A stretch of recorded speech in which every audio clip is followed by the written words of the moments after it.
Om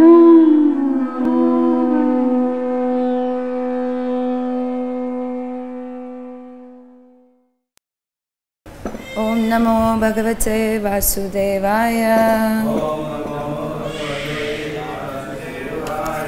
Om Namo Bhagavate Vasudevaya. Om Namo Bhagavate Vasudevaya. Hare Krishna. Today we are reading from Bhagavad-Gita as it is, 3rd chapter, titled Karma Yoga, text 38. Oops, sorry. 38. Dhumena vritte vahnir. Dhumena vritte vahnir. Yata darsho malena cha. Yato abla parto garbhas. Tata te nedam avratam. Word-to-word translation. Dhumena, by smoke. Avriyate, is covered. Vahnihi, fire. Yatha, just as. Adarshaha, mirror. Malena, by dust. Cha, also. Yatha, just as. Ulbena, by the womb. Avrataha, is covered. Garbhaha, embryo. Tata, so. Tena, by that, last. Idam, this. Avratam, is covered. Translation and purport by His Divine Grace A.C. Bhaktivedanta Srila Prabhupada Ki Jai. Translation. As fire is covered by smoke, as the mirror is covered by dust, or as the embryo is covered by the womb, the living entity is similarly covered by different degrees of this last. Purport. Okay, please repeat the translation. Sorry. As fire is covered by smoke, as the mirror is covered by dust, or as the embryo is covered by the womb, the living entity is similarly covered by different degrees of this last. Purport. There are 3 degrees of covering of living entity by which his pure consciousness is obscured. This covering is but lust under different manifestations like smoke in the fire, dust on the mirror, and the womb about the embryo. When the lust is compared to smoke, it is understood that the fire of the living spark can be little perceived. In other words, when the living entity exhibits his Krishna consciousness slightly, he may be likened to the fires covered by smoke. Although fire is necessary, where there is smoke, there is no overt manifestation of fire in the early stage. This stage is like a beginning of Krishna consciousness. The dust on the mirror refers to the cleansing process of the mirror of the mind by so many spiritual methods. The best process is to chant the holy names of the Lord. The embryo covered by the womb is an analogy illustrating a helpless position, for the child in the womb is so helpless that he cannot even move. This stage of living condition can be compared to that of the trees. The trees are also living entities, but they have been put in such a condition of life by such a great exhibition of lust that they are almost void of all consciousness. The covered mirror is compared to the birds and beasts, and the smoke-covered fire is compared to the human being. In the form of the human being, the living entity may revive a little Krishna consciousness, and if he makes further development, the fire of spiritual life can be kindled in the human form of life. By careful handling of the smoke in the fire, fire can be made into blaze. Therefore, the human form of life is a chance for the living entity to escape the entanglement of material existence. In the human form of life, one can conquer the enemy lust by the cultivation of Krishna consciousness under able guidance. Om Ajnanatrimirandasya Jnananjana Shalakaya Chakshurunmilitam Yena Tasmai Shri Guruvaya Namah. Shri Chaitanya Manobishtam Stapitam Yena Bhutale Swayam Rupa Kadamahyam Dadati Swapadantikam. Vandeham Shri Guru Shri Yuta Padakamalam Shri Gurum Vaishnavamscha Shri Rupam Sagrajatam Sahagana Raghunatanvitam Tam Sajivam Sadvaitam Savadutam Parijana Sahitam Krishna Chaitanya Devam Shri Radha Krishna Padam Sahagana Lalita Shri Vishakanvitamscha. Hey Krishna Karuna Sindhu Dinabandhu Jagatpate Gopesha Gopika Kanta Radha Kanta Namostute. Tapta Kanchana Gaurangi Radhe Shri Vrindavaneshwari Vrishabhanustute Devi Pranamami Haripri. Vancha Kalpatarubhyasya Kripa Sindhubhya Evacha Patitanam Pavanebhyo Vaishnavebhyo Namo Namah. Jai Shri Krishna Chaitanya Prabhu Nityananda Shri Advaita Gadadhara Shri Vasadi Gaura Bhakta Vrinda. Hare Krishna Krishna Krishna Hare Hare Hare Rama Rama Rama Hare Hare.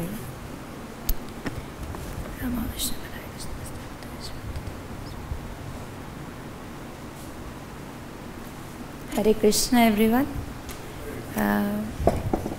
Thank you again for this opportunity to giving me a chance to study Bhagavad-Gita as it is.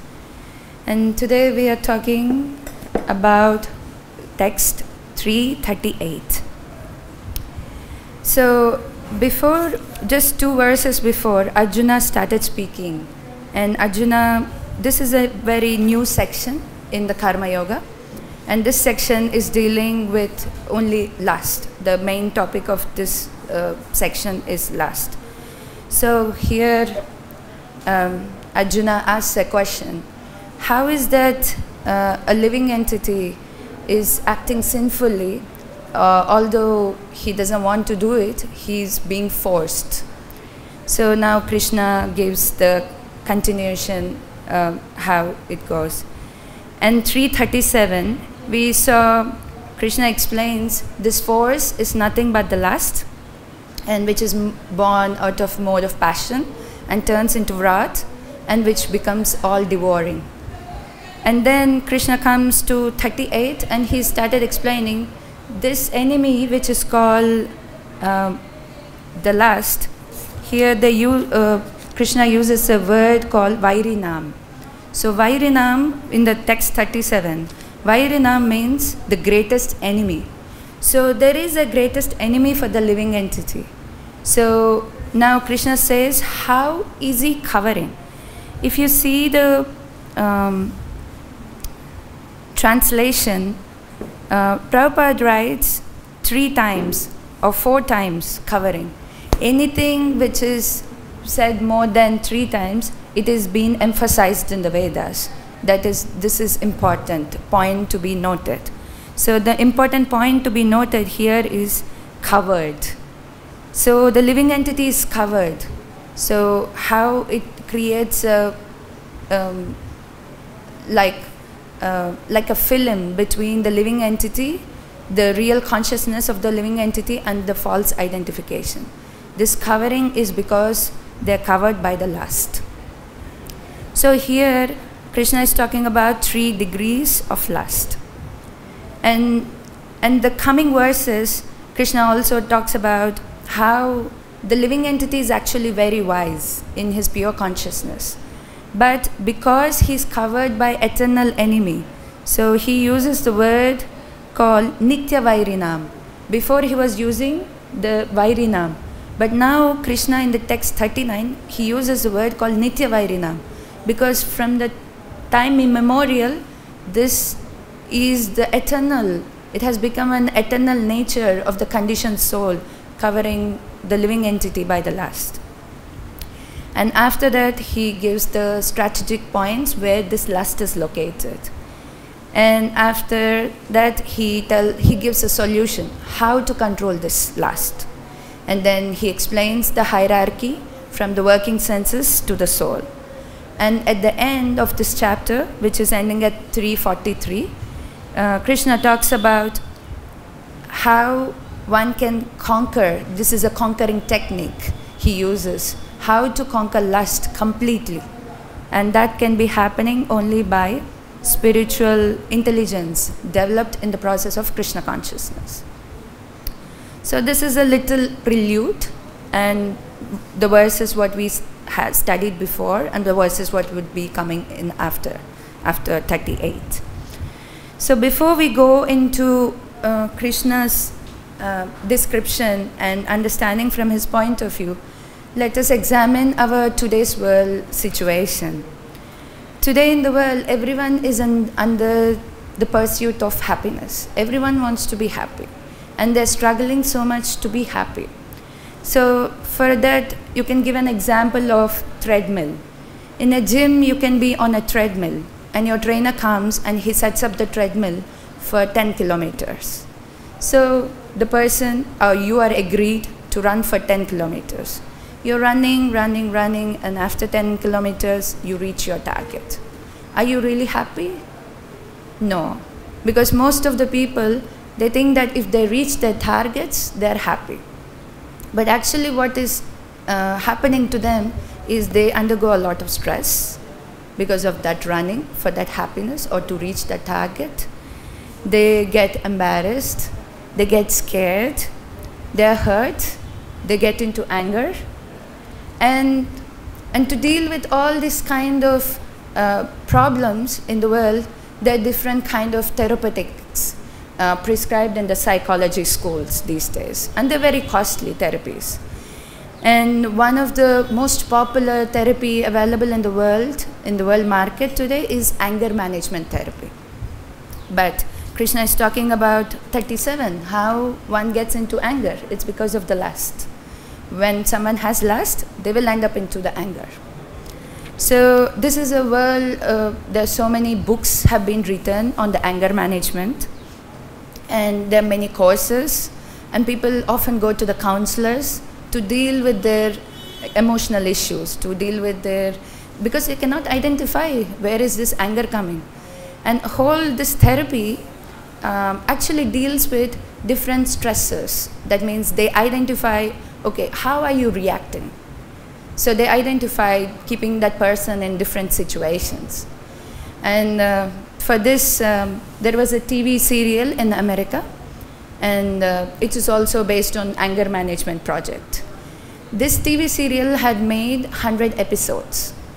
And there is an actor called Charlie Sheen.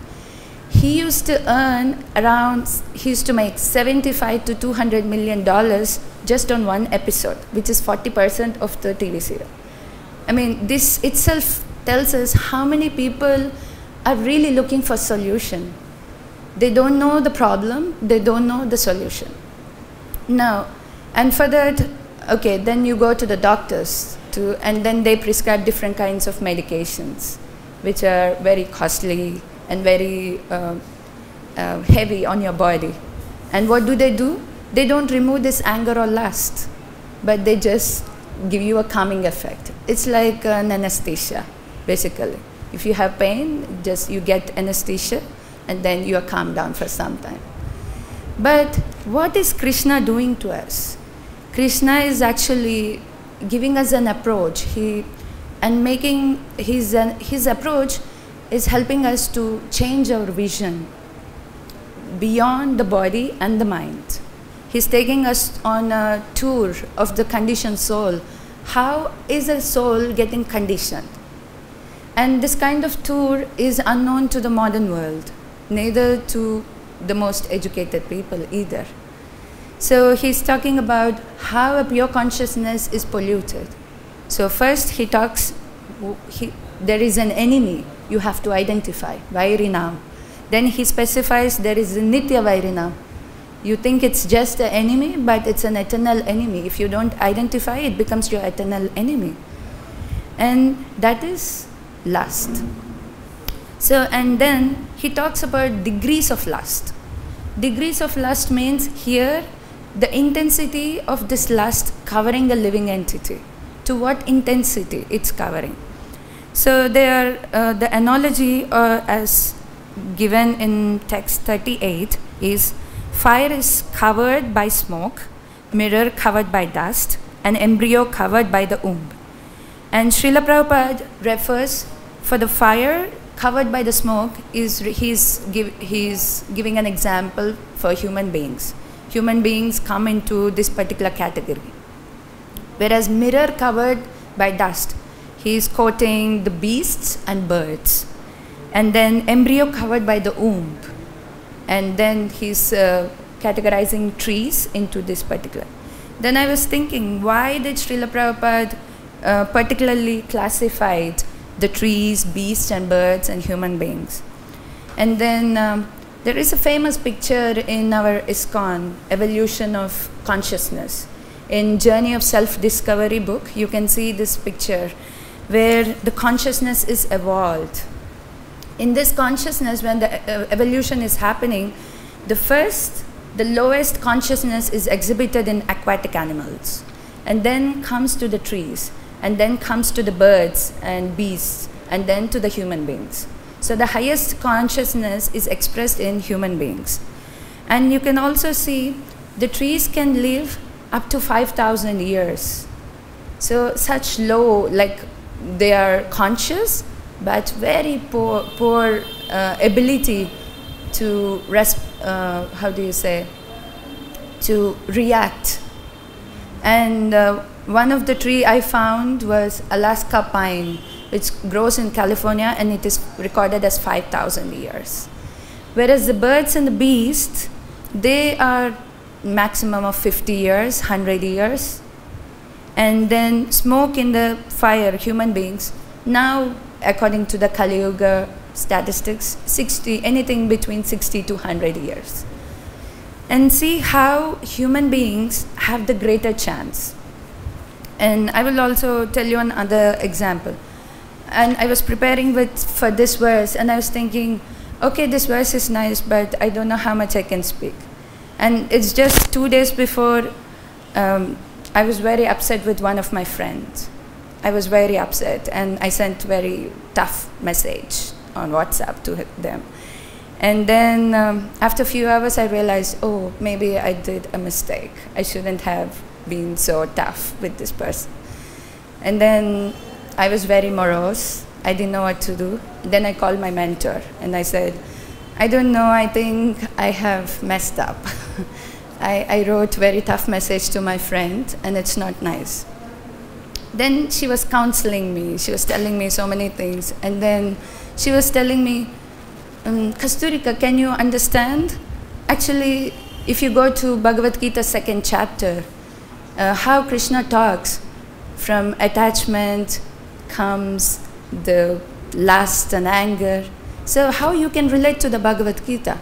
Then actually she gave me a realization that I am actually also part of this process. I'm not just studying for the class, but I'm also studying for my own self-purification. You know, I also have lust. And many times we forget that we have lust. We act so normal. Oh, I'm chanting Hare Krishna. I'm coming to everyday morning program. I'm going to the Bhagavatam class. And I'm normal, you know. Then when problems comes, then there are triggers. And then you can identify. So association of devotees help us to identify our triggers. So which is nice.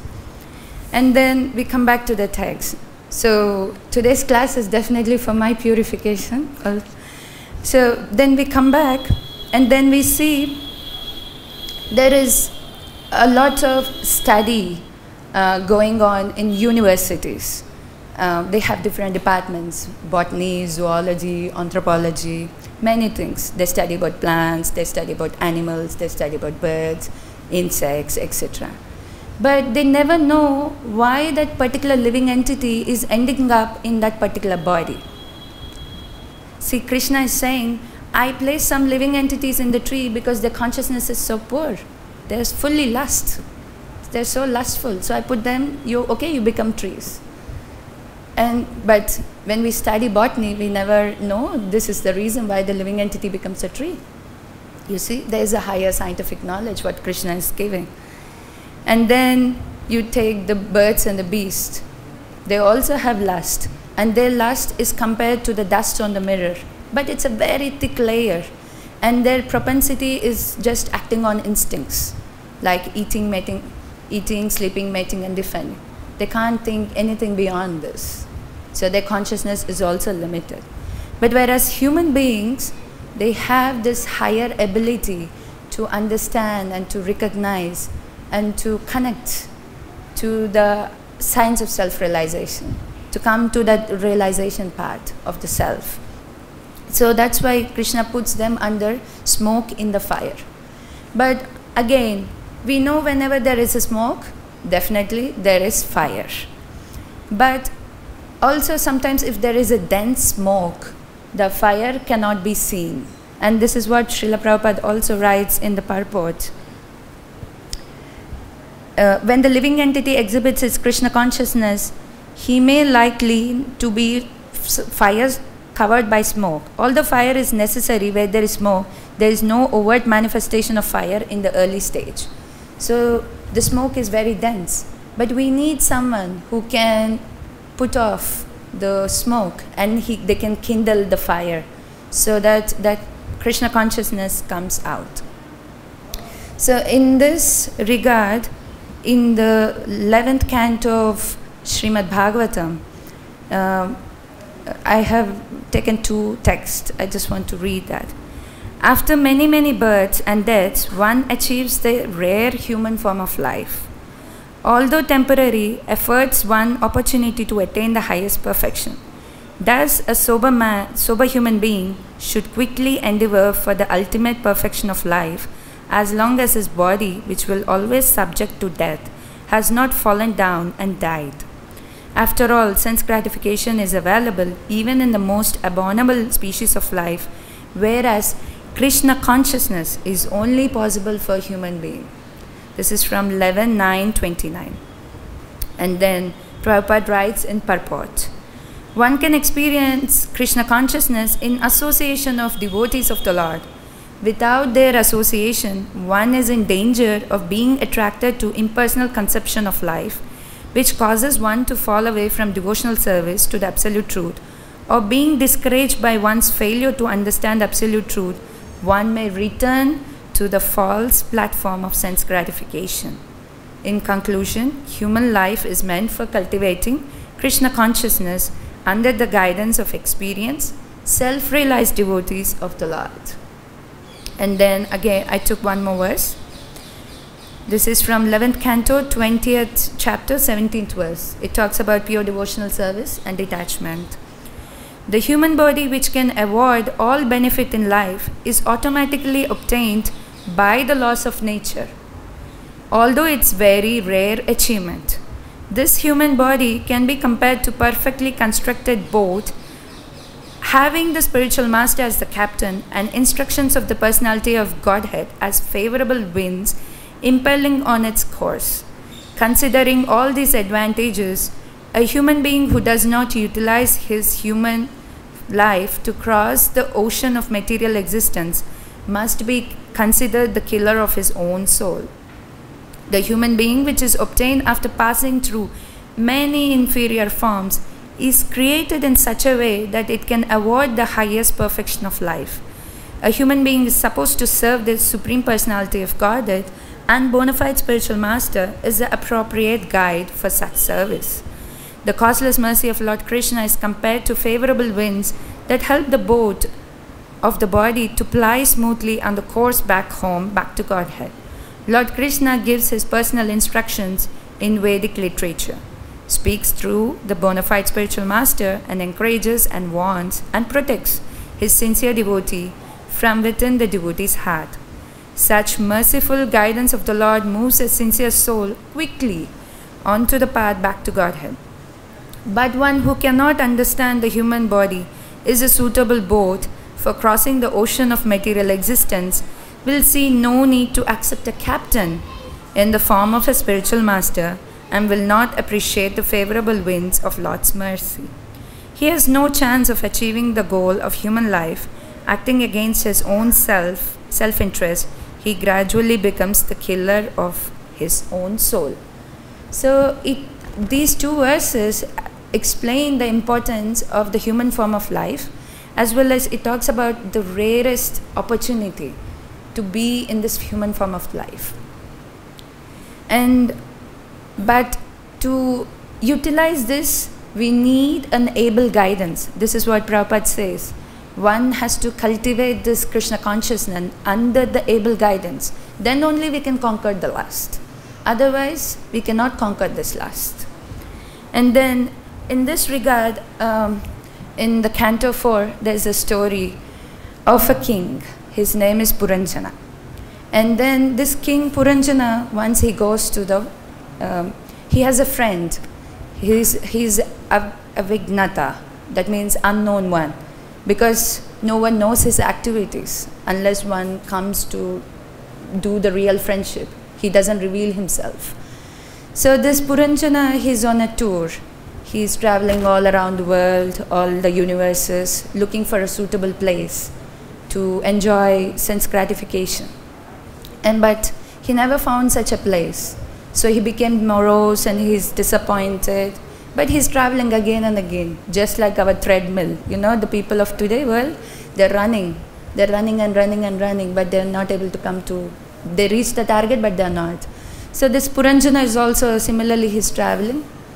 And then once it so happened, he came onto the southern hemisphere, southern side of the Himalayas. And then he came to the Bharatavarsha. And then he found a place, a city, which is made up of 9 gates, city of 9 gates. Then he decided to reside in that city of 9 gates. And then now the city, as you can see the descriptions, the city is well constructed. It has walls, parks, gardens. It is fully equipped with gold, diamond, sapphire. All kinds of facilities are available. So the Puranjana is ready. He has a city. Now he has desires to fulfill. Now he's looking for a companion. So in search, he finds a companion as well. She's a beautiful lady. A beautiful woman comes in contact. Then they have an exchange of words. And they each other like each other and they get into a relationship. And the story doesn't end here. The story continues. This king Puranjana follows the queen. If she sits, he sits. If she lies down, he lies down. She dines, he dines. He eats, she eats. So they have a very mutual understanding. But once so it happened that he happened to go for a hunting in the forest, like an excursion. And then he was killing so many animals. Then he comes home and then he enjoys with his wife. And this is going on for years together, years together. As the time passes, the jara attacks him, which is called the old age.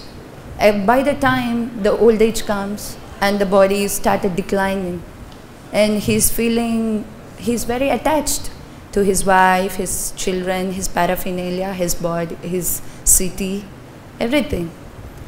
And in this way, this king is first he was searching, he was disappointed, he found little happiness, and again he's disappointed, and again now he's into more disappointment that he's not able to find that suitable continuous happiness. And in the meantime, as he was thinking about his paraphernalia and his family, he leaves the body. So what does Krishna say in Bhagavad-Gita 8.6? Yam yam vapi smaran bhavam. So at the time of the leaving the body, whatever is your last remembrance, that will be the state you will be achieving into. So this Puranjana, although he was residing in a very nice city, because he was always thinking about his wife and paraphernalia, he happened to take a birth as a woman. But because of some of his pious credits, he goes and he becomes a daughter of one more nice devotee, and then she gets married to a devotee again, and then a little bit of Krishna consciousness comes in because the husband is very devoted. And in this way, the life goes on again. The Puranjana becomes the woman and then goes on, and then finally she quits the body. Here, although I couldn't finish the whole story of the Puranjana, something that really struck me is the city of the 9 gates is our body. How we are residing in this body and how we are always looking for this happiness through different paraphernalia, externally, always, through our body, through our mind, through our relationships. But then, this is an instructive lesson which Narad Muni gives to Prachina Bharsha.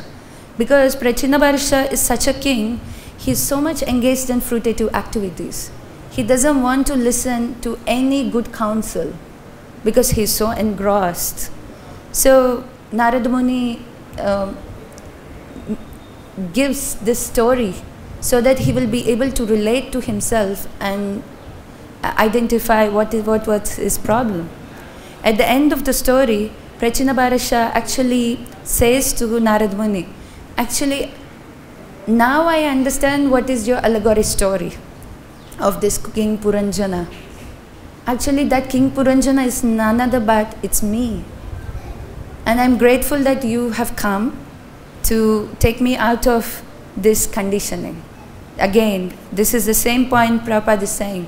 His Krishna consciousness is cultivated by an able guidance, which Narad Muni is facilitating for Prachina Bharsha through the ways and means how he can understand Krishna consciousness. And then I was thinking how I can relate to this story. Then I understood I am also this Puranjana. I am also this living entity situated in this 9 gates of the body.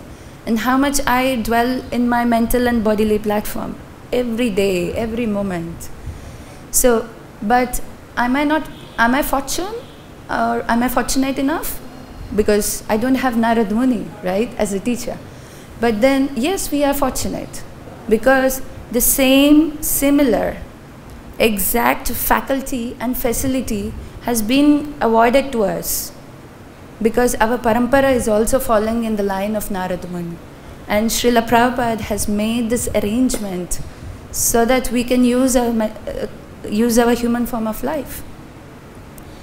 And then Narad Muni, in this context, when Prachina Bharsha congratulates, telling him, because of you, I have identified what is the problem, then Narad Muni also says, the great sage Narad Muni continued, you must understand that Puranjana, the living entity, transmigrates according to his own work into different types of bodies, which may be 1-legged, 2-legged, 3-legged, 4-legged, or many-legged, or simply legless. Transmigrating into various types of body, and the living entity, so-called enjoyer, is known as Puranjana. So each one of us has been transmigrating from one body to another body to another body to another. And when the living entity wants to enjoy the modes of material nature in their totality, he prefers, out of the many bodily forms, he wants to accept that body which has 9 gates, 2 hands and 2 legs. Thus he prefers to become a human being or a demigod. So even here, the living entity doesn't just come back to human form of life. He also has a motive. He wants to enjoy the modes of material nature in totality, like to the most, to the topmost, with full awareness. Then he acquires human form of life. But he is very close to self-realization. And despite all kinds of tribulations, the living entity, subjected to the necessities of body, mind and senses, suffering from various types of disease, is carried away many plans due to his lust to enjoy the world. Although transcendental to this material existence, the living entity, out of ignorance, accepts all these material miseries under the pretext of false egoism, I and mine. In this way, he lives for 100 years within this body. As long as we desire to enjoy sense gratification, we create material activities. When the living entity acts in material field, he enjoys the senses. While enjoying the senses, he creates another series of material activities. In this way, the living entity becomes entrapped as conditional soul. How is he becoming conditioned soul? Because his propensity that he wants to enjoy these modes of material nature in totality is captured by this enemy, Nitya Vairinam. He is covering the living entity again and again with different concepts and making him more lustful. And here, Prabhupada also writes in the purport that the best process is to chant the holy names of the Lord. So, okay, now we have the facility, the body, the human form of life. We have the faculty. We are coming in the spiritual line of teachers. But what is the process? One of the purports in Srimad Bhagavatam, Srila Prabhupada says, Kali Yuga population is like a royal addition to animals, which is exactly true.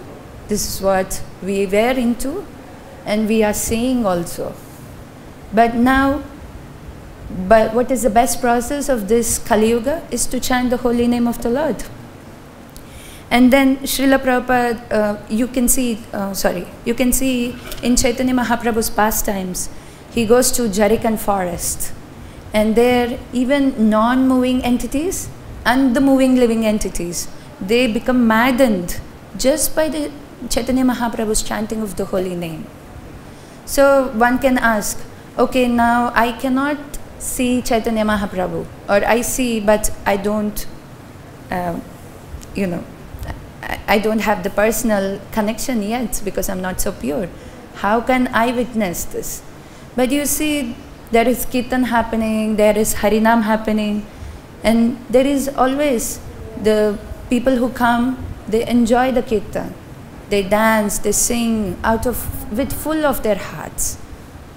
And today is such an auspicious day, that Indra Prabhu's disappearance day, and he is also one such example who has made the 24-hour Kirtan Mandali, and it's reaching hundreds of people, thousands of people across the globe. And again, this is all by Srila Prabhupada's instruction. So Srila Prabhupada is actually kindling the fire. He knows how to remove the smoke, and he's bringing the living entity close, and he's blazing that fire so that our Krishna consciousness can bubble up, and then we can conquer this lust. And yeah, so as we have seen, so one should have an able guidance, and one should have the process of chanting the holy names, which itself will help us to grow in our Krishna consciousness and closer to the self-realization. So today's summary of the class is, we spoke about how Krishna was talking about lust, how he is the enemy, and how he is affecting on different degrees. And then he's taking us to how we are covered by the lust, and what are the strategic points, and how to cultivate and cultivate our Krishna consciousness and conquer this lust forever. And then we have seen the modern world situation, how there is so many therapeutic programs for people because they don't know the problem, where Krishna here is giving us a vision of the problem as well as the solution. And also we spoke about how in the Puranjana story, although the Prachinabarisha king is not able to understand, the preacher, who is the Narada Muni, he was facilitating in such a way that Prachinabarisha gets the point. And Srila Prabhupada also uses the same method to bring us closer to Krishna, using different ways and means, by constructing temples, farm communities, prasadam distribution, book distribution, kirtan. So he knows the kindling the fire. So I end the class here. If any questions or comments or corrections, please.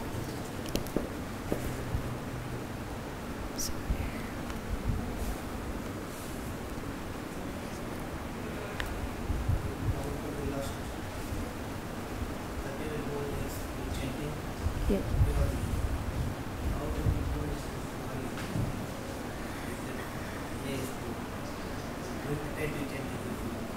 Prabhu, actually, I don't even have namaruchi, so I don't know what to say. But, you know, I heard many times that quality is important, so the more we can focus on the holy name. Yes. Yeah. But even if you see the Ajamil story itself tells you so much. We may not have that purity, but still the Lord sees our intention. That the Ajamil is taken away, you know, he became so sinful. But Ajamil is just a character that the Lord is using him in his pastime. But actually we are representing Ajamil, you know. Although we may not have sincerity or we may not have the purity, but no, we may not have the purity, but if we are sincere enough, you know, then the Lord will help. Yeah, so I cannot speak so much on holy name because I'm very beginner.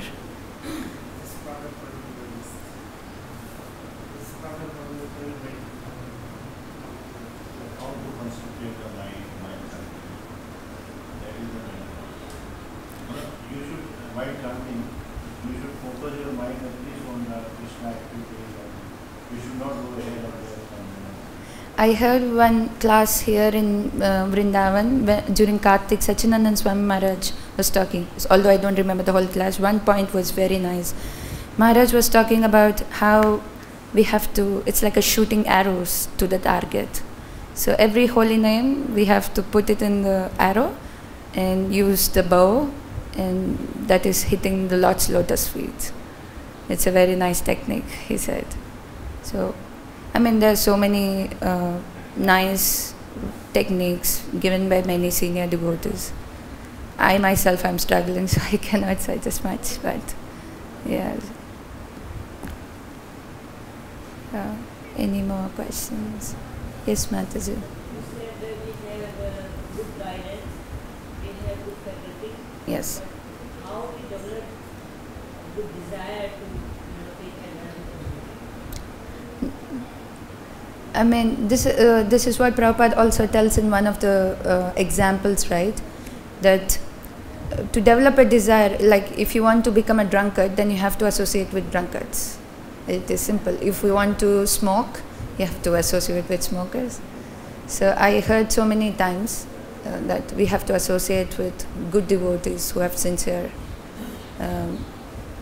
desire to serve the Lord. That itself will help. Yeah, because even here you see, only by the association, Srila Prabhupada also talks in the 11th canto, only by the association of the devotees that we can come into Krishna consciousness and we can sustain in Krishna consciousness. Otherwise, without association, we can even fall down. Yeah, so. Yes, ma'am. Yes. Yes.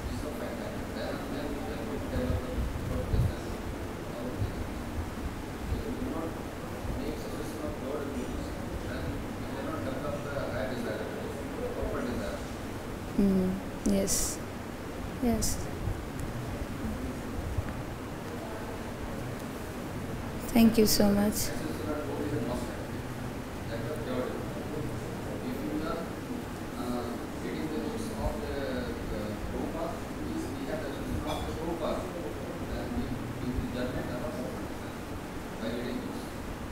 Yes. Yes.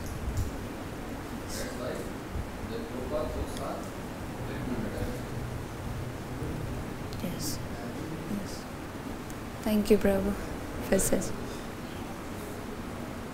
Anything else? Thank you so much.